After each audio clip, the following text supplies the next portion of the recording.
मंच पर मंचासीन सभी विद्वान कवियों को चरण स्पर्श करता हूँ। मेरे चरण स्पर्श को स्वीकार करें, अपना शुभ आशीष मुझे दें। मेरे सामने बैठे संघर्षी परिवार के रूप में जितने भी श्रोतागण हैं, मैं आप सभी को अपना माथा टेक कर सादर प्रणाम करता हूँ। मेरे इस प्रणाम को स्वीकार करें और अपने होने के एहसास के लिए एक बार जोरदार तालियां बजाकर अपने होने का एहसास कराएं। और जब मैंने आज अपने पिता को बोलते हुए सुना, वैसे ये मंच है वो काव्य मंच है, मुझे एक कवि के रूप में मत लीजिएगा क्योंकि मैं एक परफॉर्मर हूँ, मैं कवि बिल्कुल नहीं हूँ। माफी चाहूंगा जो भी मैंने टूटा फूटा लिखा है, कृपया मात्राएं ना गिने क्योंकि मात्राओं का भार, मात्राओं का वो मुझे ज्ञान बिल्कुल नहीं है, लेकिन मेरे मन में जो भाव आए वो मैंने कविता के रूप में कहा है, आप तक पहुंचाने की कोशिश करूंगा। मेरे सामने सम्माननीय बैठे हुए हैं, अगर मुझसे कोई गलती हो, मैं ये बिल्कुल नहीं कहूंगा अगर मुझसे गलती हो, मैं जानता हूं मुझसे गलती होगी तो पहले ही मुझे माफ कर देना। और मैं जब आज अपने पिता को बोलते हुए सुन रहा था तो मैंने ये कहा कि प्रसून, चाहे तुम कितने भी प्रोग्राम कर लो, लेकिन बाप बाप होता है।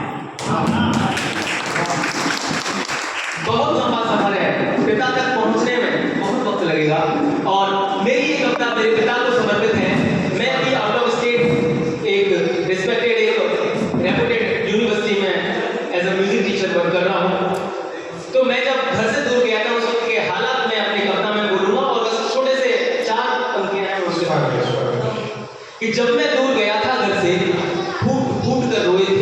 जब मैं दूर गया था घर से फूट फूट कर रोए थे, भूख प्यास सब खो बैठे थे और ना रात भर सोए थे। भूख प्यास सब खो बैठे थे और ना रात भर सोए थे। फोन किया, क्या बात, बहुत सुंदर। फोन किया और पूछा बेटा कैसा तेरा हाल है। फोन किया और पूछा बेटा कैसा तेरा हाल है। हंसकर बोला मैं, मुझे भला क्या हो सकता जब पिता बना मेरे ढाल है। नए शहर में जाकर देखा, एकदम नया शहर था, नए लोग थे, एकदम अजनबी की तरह मुझे देख रहे थे, मैं भी उन्हें देख रहा था। मेरे हाथ में 3 बैग थे, मेरे हाथ में एक में मोबाइल था जिसमें गूगल मैप से मैं अपने रास्ते को ढूंढ रहा था, जहाँ की भाषा अलग थी, लोग अलग थे। तो क्या रहा कि नया शहर में जाकर देखा, नई जगह थी, नए ढंग थे, नए लोग थे, नया रंग था, कोई नहीं था मेरा अपना, सिर्फ मुझे बस मेरा संग था, सिर्फ मुझे बस मेरा संग था। पहला कदम रखा कमरे में, जब कैसे भी करके मैं अपने रूम तक पहुंचा तो पहला कदम रखा कमरे में, घर की याद सताई थी, मेरी आंखों के अंदर भी आंसू की परछाई थी, मेरी आंखों के अंदर भी आंसू की परछाई थी। अब जो मुझे वहां फर्नीचर मिला एक कमरे में, और मुझे लगता है हर एक बेटे ने ये फेस किया है।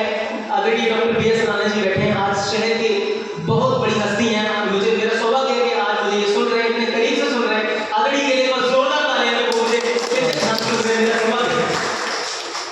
जब मुझे वहां फर्नीचर मिला तो उसमें क्या था, डबल बेड, अलमारी और 2 टेबल 1 चेयर थी। डबल बेड, अलमारी, 2 टेबल 1 चेयर थी। तब जाकर महसूस किया माँ के आंचल में कितनी केयर थी, माँ के आंचल में कितनी केयर थी। और फिर मुझको झट से होश आया। मेरी पंक्ति की अंतिम लाइन है, मेरी कविता की अंतिम लाइन है कि फिर मुझको होश आया, महसूस किया कि अब हम बड़े हो गए हैं, महसूस किया कि अब हम बड़े हो गए हैं। और मैं चाहता हूं कि अगर मेरी कविता आप तक पहुंचे, ये पंक्ति आप तक पहुंचे तो आपके हाथ दोनों खुल जाने चाहिए।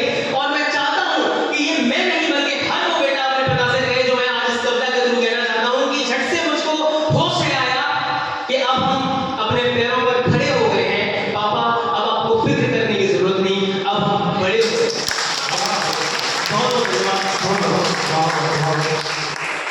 खूब बड़े